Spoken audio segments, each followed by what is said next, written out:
चीन की मैंडरिन के बाद हिंदी दुनिया की दूसरी सबसे बड़ी भाषा है, लेकिन बात चाहे दूसरे देशों की हो, जब भारत की अंग्रेजी दूसरी सभी भाषाओं पर हावी है। लेकिन अब यमुनानगर से हिंदी भाषा को लेकर एक अच्छी खबर सामने आई है। दुनिया और देश में हिंदी के प्रचार प्रसार के लिए भारत सरकार समय समय पर काफी अहम कदम उठाती रही है और देश में 10 जनवरी को हिंदी दिवस भी मनाया जाता है। देश को आजादी मिले 73 साल हो चुके हैं, लेकिन हिंदी आज तक राष्ट्रभाषा नहीं बन सकी है। देश दुनिया में हिंदी समझने और बोलने वालों की संख्या करोड़ों में है, लेकिन अब न्यायालय में दायर होने वाले केस हिंदी भाषा में भी तैयार हो सकेंगे, जिससे अंग्रेजी न जानने वाले लोग भी अपने केस को आसानी से पढ़ सकेंगे। भारतीय भाषा अभियान से जुड़ा हुआ हूँ गत 4 वर्षों से। 2015 में अधिवक्ताओं के एक समूह ने भारतीय भाषा नामक संगठन का गठन किया, जिसका उद्देश्य था जनता को न्याय जनता की भाषा में मिले।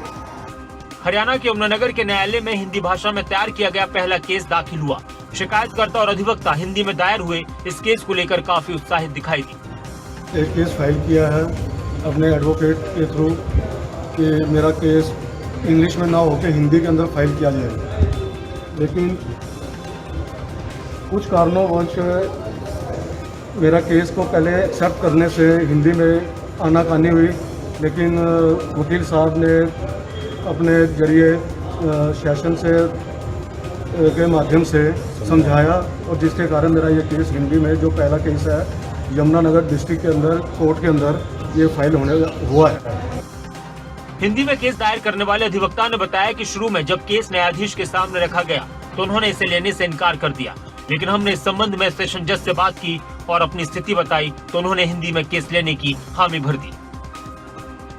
और मैं चाहता हूँ कि हमारी मातृभाषा को सम्मान भी मिले, और सम्मान कैसे मिलेगा कि हम अपनी मातृभाषा में काम करें, न्यायालयों में भी काम करें, ताकि जितने भी एक्चुअल में ज़्यादातर हमारे जो वकील आते हैं उनको इंग्लिश नहीं आती, वो चाहते हैं कि हमारा काम हिंदी में ही हो, और ताकि उनको पता लगे कि हमारे केस में क्या गतिविधियां हो रही हैं।